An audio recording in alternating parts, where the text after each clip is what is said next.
Hello friends, नमस्ते। कैसे हैं आप सभी? आई होप कि सब ठीक होंगे। मैं भी ठीक हूँ।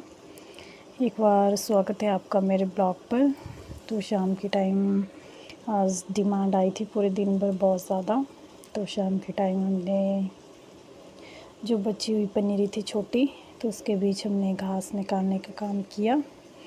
तो साथ साथ में पापा पानी भी दे रहे थे, क्योंकि कई बार घास के साथ निकल जाती है कोई पनीरी, तो पानी देने से वो टिक भी जाती है। तो मैं, मम्मी, मेरी जेठानी, हम सभी कर रहे थे घास निकालने का काम, और पापा दे रहे थे जो ये बची हुई पनीरी है। तो उसके बाद किया हमने टमाटर लगाने का काम, क्योंकि जो ये पीछे वाले खेत थे, तो जो पालक के साथ इसमें हमने बीच में धनिया बीज दिया है। तो उसके बाद हम लगा रहे थे ये टमाटर। इस बार हमने लगा तो दिए टमाटर, अब पता नहीं कैसे चलेंगे क्या। ऐसे तो हम खीरा लगाते थे, तो इस बार बस ऐसे ही मन में आया पापा के कि हम टमाटर लगाएंगे। तो साथ में पापा ने पानी भी छोड़ दिया है, क्योंकि बहुत टाइम से ये सूखी हुई थी ज़मीन, तो पानी लग रहा था बहुत ज़्यादा, तो टाइम भी लग रहा था, तो इसलिए हम साथ साथ में ही पानी छोड़ रहे थे। तो शाम के टाइम पे ठंडी ठंडी हवा चली थी और मौसम बहुत अच्छा था, तो काम में भी जल्दी हो रही थी। तो फ्रेश पनीरी निकाली हमने। तो ये लगा रहे थे हम तोहफ़ा।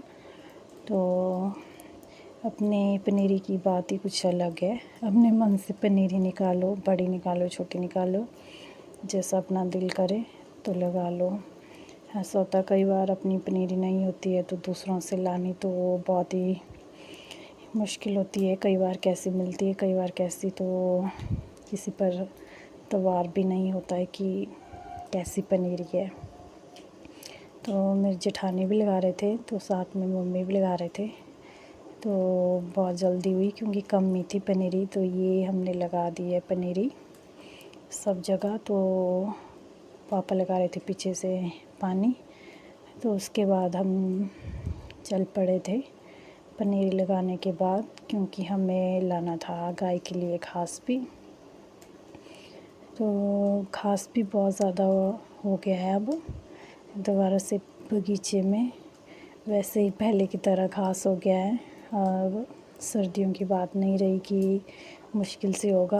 अब तो लेट भी जाएंगे तो जल्दी होगी, क्योंकि 3 जने, एक तो पल्ली करनी थी हमें, क्योंकि सुबह भी लेकर आए थे हम घास, और मम्मी चले गए थे जल्दी काटने।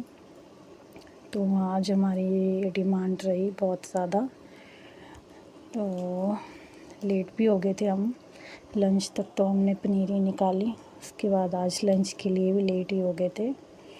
तो शाम के टाइम हमने सोचा कि टमाटर भी लगा लेते हैं, क्योंकि वो खेत रह गया था। और बचा है हमारा सिर्फ एक ही खेत जहाँ पे हमने पनीरी लगाई है। तो उसके बाद पहुँच गए थे हम बगीचे में। तो मम्मी कर रही थी डाँटी तेज़, तो मेरी जेठानी लग पड़े थे काटने साथ साथ में। तो मम्मी कर रहे थे कुछ बात, तो उसे मैं बड़े ध्यान से सुन रही थी कि भाई बता रहे थे मम्मी काम के बारे में, ऐसा करना है। तो ये काटा था हमने जो अनार के पेड़ के नीचे। मम्मी ने कहा कि अब सफाई भी करनी पड़ेगी, क्योंकि जो खाद फेंकी है वो घास में लग जाएगी। तो ये काट दिया था हमने सब जगह घास, और मैंने बांध दी थी 2 पल्लियाँ भी, और कुछ रह गया था वो हमने कल के लिए छोड़ भी दिया था। तो उसके बाद साथ वाले पे खेत में थे मटर के पेड़, तो कुछ खाए भी, तो अच्छा लग रहा था देख के, जो अपने घर के मटर और ये थे केओ। तो मम्मी ने कहा था, ऐसे तो मन था कि सब्ज़ी ले जाते हैं, बट मम्मी ने कहा कि अब लेट हो जाएंगे इन्हें काटने में, क्योंकि ये बारीक सब्ज़ी होती है तो टाइम लगता है काटने के लिए। तो अंधेरा होने वाला था, तो ये चल पड़े हैं हम घर। तो मिलते हैं नेक्स्ट ब्लॉग में, तब तक के लिए बाय बाय।